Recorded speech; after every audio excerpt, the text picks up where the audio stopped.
के पीछे करिया में उठाला लहंगा डाल दी भितरिया में। गोरी हो रंगवा भर के पीछे करिया में उठाला लहंगा डाल दी भितरिया में।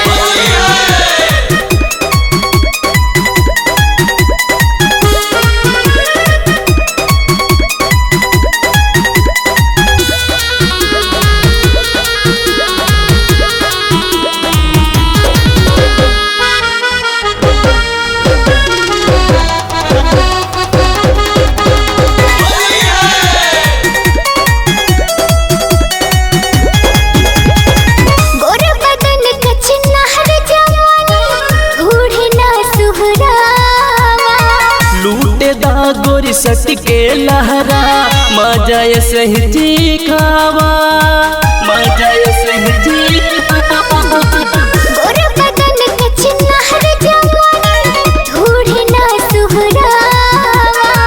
लूटे दा गोरी सट के लहरा मजा सही जी खावा।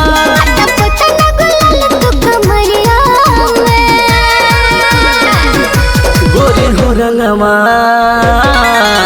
भर के पीछे करिया में उठाला लहंगा डाल दी भितरिया में। गोरी हो रंगवा भर के पीछे करिया में उठाला लहंगा डाल दी भितरिया में।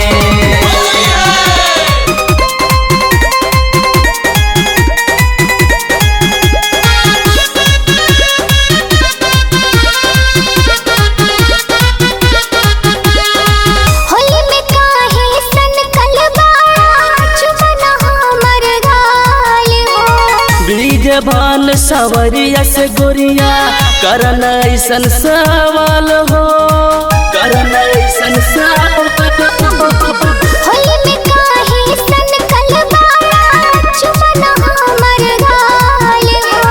बीज भान सवरिया से गोरिया करन ऐसन सवाल हो।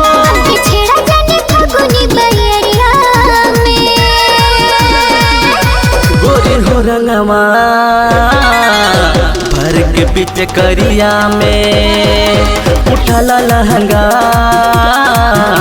डाल दी भितरिया में। गोरी हो रंगवा भर के पीछे करिया में उठाला लहंगा डाल दी भितरिया में।